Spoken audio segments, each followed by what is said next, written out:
अस्सलाम वालेकुम नाजरीन, मैं हूं अहमद मंसूर। आज पीटीआई स्पेशल है। वैसे तो इस मुल्क में जो अगर पॉलिटिकल डेवलपमेंट की बात करनी है, जो मंजरनामा है सियासी मुल्की, उसमें तहरीक इंसाफ और बानी पीटीआई उसका तड़का ना लगे तो मज़ा नहीं आता। जो उन्होंने इस मुल्क का हाल किया और अब उसके बाद जिस बेहाल में अब वो खुद हैं, ये एक अलमिया है और अफसोसनाक सूरत हाल है। लेटेस्ट डेवलपमेंट सबके सामने है कि जो बुशरा बीबी की रिहाई हुई जमानत पर, उस पर डील की बातें हुई। फिर वो खैबर पख्तूनख्वा में गई और वहाँ जो वजीर आला खैबर पख्तूनख्वा अली अमीन गंडापुर हैं, उनका जो घर है, सरकारी घर है, उसमें अनेक्सी में वो क़याम पजीर। और वहाँ पे क्या कुछ हुआ, जाते ही खबरें आनी शुरू हो गई थी कि अली अमीन गंडापुर तो हमें ये बावर करा रहे थे, मेरी खुद उनसे बात हुई थी और जर्नलिस्टों के साथ भी। तो उन्होंने कहा था कि बुशरा बीबी तो सियासत नहीं करेंगी, लेकिन अंदर खाने सबको पता है कि जहां बुशरा बीबी हों और आज़ाद फजाओं में हों, वहां पे वो कंट्रोल अपने हाथ में ना लें। उन्होंने तो इस मुल्क की सारी सियासत को अपने मोकलों के जरिए, इस मुल्क की हुकूमत को, इस मुल्क की फौज को, अदारों को अपने मोकलों के जरिए काबू करने की कोशिशें की थी और उस पर इमरान खान का पूरा ईमान रहा है, उस पर यकीन रहा। सबके सामने वो सूरत हाल है। ये जो खबर सामने आई है, ये बहुत ही दिलचस्प है। 26 और 27 अक्टूबर की दरमियानी रात खैबर पख्तूनख्वा हाउस में क्या हुआ, हम आपको बताते हैं। हमारे एक एक्स पे रिलेशन है, हमने भी फॉलो किया हुआ है, उन्होंने भी हमारे अकाउंट को फॉलो किया हुआ है। बड़ी चटपटी खबरें देते हैं, लेकिन मजे की बात यह है कि उनकी खबरों में हकीकत बाद में जरूर सामने आ जाती है। जाहिर सी बात है, एक्स पे तड़के के बगैर तो मजा नहीं आता, लेकिन असल बात है कि आपकी खबर जो आप बात करें वो सामने आ जाए।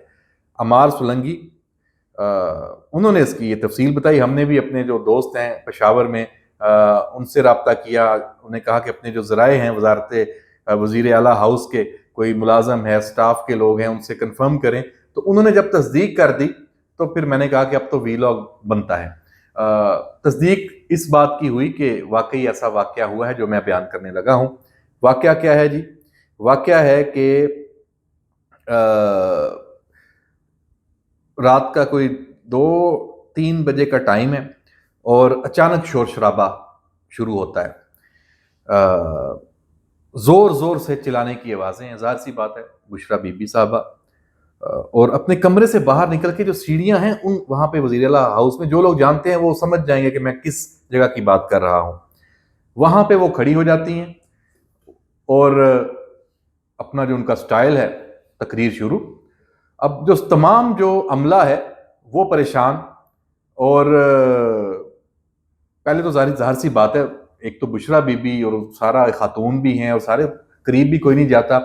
लेकिन जब देखा कि हालात बहुत ख़राब है तो कोशिश भी की समझाने की, बात करने की।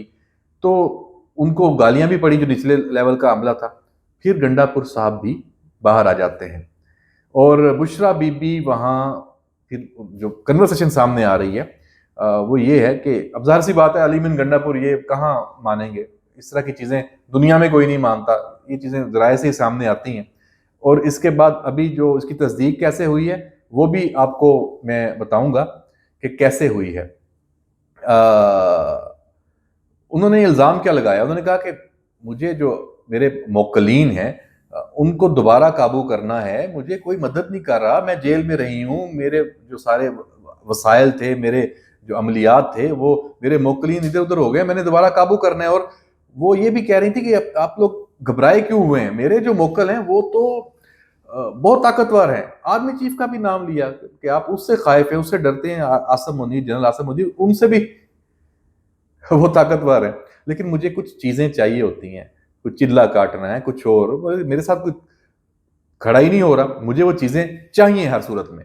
तो ये सारी बात अली बिन गंडापुर ने उस वक्त जारी बात है वादा किया। उन्होंने कहा बीबी आप जो कहेंगी आपको मिलेगा, इस वक्त ये अच्छा नहीं है, आप आराम करें। लेकिन आ, उन्होंने कहा कि सुबह उठ के फिर दोबारा वही, उन्होंने कहा मैं तो चली जाऊंगी जमान पार्क, क्योंकि मुझे हुक्म हुआ है और मैं अडयाला में जाऊंगी पेशी पे, उसके बाद जमान पार्क जाऊंगी, मैं नहीं आती वापस। तो ये जो सूरत हाल सामने आई, तो ये, और अब जब हम ये वीलॉग कर चुके हैं, बुशरा बीबी जमान पार्क पहुंच चुकी हैं। तो सोलंकी साहब की खबर भी सच साबित हो गई, और मैं कुछ दिनों से इस पे वीलॉग भी कर रहा था और मैं कह रहा था कि ये बड़ी भारी जिम्मेदारी, बड़ी मुश्किल जिम्मेदारी अली मीन गंडापुर ने ये उठाई है।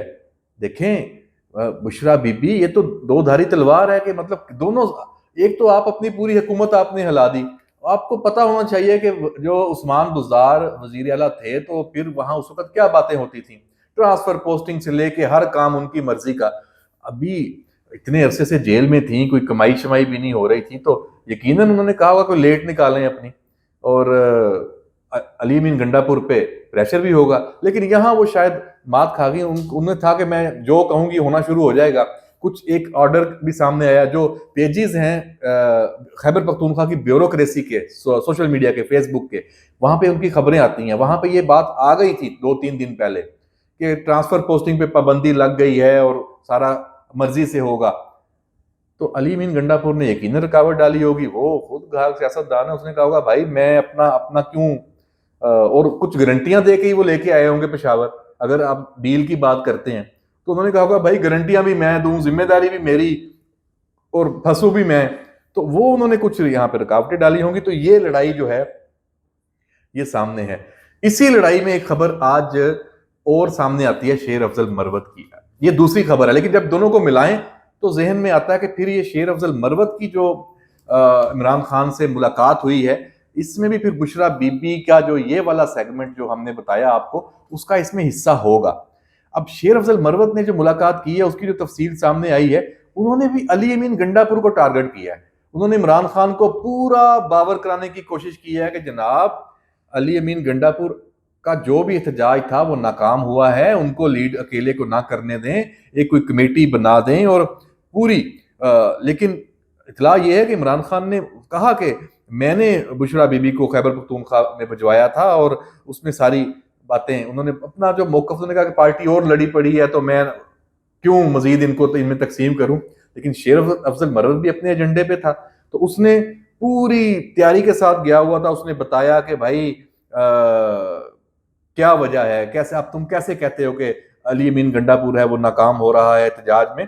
तो उसने शेर अफजल मरवत ने बड़े दलाइल, अब शेर अफजल मरवत भी दलाइल से बात करे ये भी एक अनहोनी है, लेकिन चूंकि साजिश थी शायद तो तैयारी के साथ गया होगा। उसने कहा कि जी वो तो पहलवानों की तरह लड़ता है, वो तो एक ज़हनी तौर पे जज्बाती आदमी है, कुछ सोचता नहीं है, और कबड्डी के मैदान में जैसे उतरता है इस तरह तो एहतजाज नहीं होता ना। तो आप देख लें कि जितने एहतजाज हुए हैं कामयाब नहीं हुए और बढ़ सड़कें मारी हैं। तो एक प्लान के तहत जाना चाहिए, और प्लान में लीडरशिप भी हो कि एक के बाद दूसरा, दूसरे के बाद तीसरा। और दूसरा यह है कि दूसरों को मौका मिल जाता है मुखालफिन को कि खैबर पख्तूनख्वा हुकूमत जो है वो वफाक पे हमलावर है, इसलिए अली अमीन गंडापुर को लीड नहीं करनी चाहिए, हमें अपना पूरा सिस्टम अलग बनाना चाहिए लीडरशिप का। तो अब इमरान खान ने कहा कि ठीक है, कमेटी तश्कील देने की बात पे, अब पता नहीं उसमें उन्होंने सलमान अकरम राजा को बाद में इस पे बात की है। लेकिन ये सूरत हाल आप देखें कि अगर बुशरा बीबी पेशावर से जमान पार गई हैं, शेर अफजल मरवत भी अली बिन गंडापुर के खिलाफ उसने इमरान खान को भड़काने की कोशिश की है, तो तरीके इंसाफ में चल क्या रहा है, ये सारा जो मंजरनामा है ये सामने आ जाता है। और जाहिर सी बात है कि आने वाले दिनों में क्या होगा। अच्छा, मैं यहाँ पे जो ये पूरा वाकया सामने आया जिसमें अपने मोकलों को ज्यादा ताकतवर करार दिया बुशरा बीबी ने कि मेरे पास वापस आ जाएं, तो आसम मुनीर जो आर्मी चीफ हैं वो भी फिर कुछ नहीं बिगाड़ सकते, वो मेरे मोकलों से ज्यादा ताकतवर नहीं है। तो मैंने इस पे ट्वीट भी किया है, और मेरा ये एक सवाल है, अगर बुशरा बीबी तक अगर पहुंच जाए, या इमरान खान या बाकी जो पीटीआई के लोग हैं उन तक पहुंच जाए, ताकि उनको भी समझ आ जाए कि सूरत हाल क्या है। भाई बुशरा बीबी का सबसे जो ताकतवर मोकल था, क्या आपको उसके नाम का पता है? मैं बता देता हूं, आप भी कहेंगे हाँ मैं सही कह रहा हूं, फैज अमीर। तो जनरल रिटायर्ड फैज अमीर, लेफ्टिनेंट जनरल रिटायर्ड फैज अमीर, वो सबसे ताकतवर मोकल थे ना बुशरा बीबी के।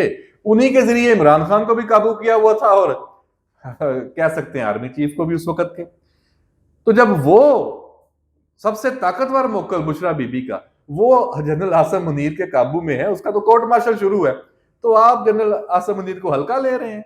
भाई आपके मोकल शोकल सब फारग हो चुके हैं, आपकी कहानी खत्म है। इसलिए ये अब सिर्फ जो जो लड़ाई आपने लड़नी है वही लड़ें, और आप समझ जाएं कि अब आपकी वो गेम नहीं चलने वाली भूल जाएं उस सारे चक्कर को, ये मोकलों शोकलों वाली कहानी। तो भाई ये सूरत हाल है बड़ी दिलचस्प और अजीबोगरीब के जमानत पे रहा होते ही फिर कहानियां, सारा जो कुछ दायरा है वो बुशरा बीबी के गिर। इमरान खान भी उसके हवाले से प्लान कर रहा है। अली मीन गंडापुर की भी कोशिश थी कि वो केपीके में रहे तो शायद काबू में रहे, वरना कोई गुल खिलाएंगी। शेर अफजल मरवत वो इस्तेमाल हो रहा है, मुझे शक पड़ रहा है। चलें, बहरहाल जी ये एक डेवलपमेंट है। और सलमान अकरम राजा ने ट्वीट भी कर दिया, ये भी इसी सिलसिले की कड़ी है। जो एहतजाजी कमेटी की भी बात हुई, उसने कहा कि जी हम कल अपना लाहे अमल देंगे, और इमरान खान ने उसको कहा है, उसने कहा कि ये आखिरी मार्का है। इसका मतलब यह है कि उनको समझ आ गई है कि ये आखिरी कोशिश है। तो अब इमरान खान ने ना बैरिस्टर गोहर पे एतमाद है उसका, ना उमर अयूब पे है, ना अली अमीन गंडापुर पे है, ना शेर अफजल मरवत पे है। तो अब इमरान खान ने आखिरी जो अपना दाव खेला है वो सलमान अकरम राजा पे खेला है। तो देखते हैं कि ये दाव कहां पे कामयाब होता है। और एक और बात कि पीटीआई के जितने भी रहनुमा हैं वो अपने बानी को ला इलम कैसे रखते हैं, जो बाहर कुछ हो रहा है उसकी भी मिसाल आज अडयाला से सामने आ गई। उसकी मिसाल ये सामने आई कि जो सुप्रीम कोर्ट बार के इलेक्शन में केपीके में इतनी बड़ी शिकस्त हुई है पूरे मुल्क में पीटीआई को, हामिद खान ग्रुप को, उसका इमरान खान को पता ही नहीं था, किसी ने नहीं बताया। जब किसी साफी ने किसी ने सवाल पूछा इमरान खान से तो वो हैरत और ज़दा हो गया, उसने कहा अच्छा हम हार गए।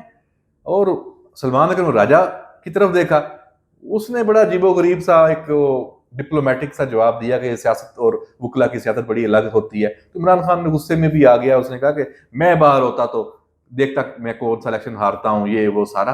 तो इमरान खान को उसके अपने अंदर उसके जो लोग हैं अब उन्होंने भी रिजेक्ट कर दिया, मानते नहीं है, माइनस कर दिया है, अमली तौर पे होना बाकी है। देखते हैं ये लड़ाई कहां तक जाती है।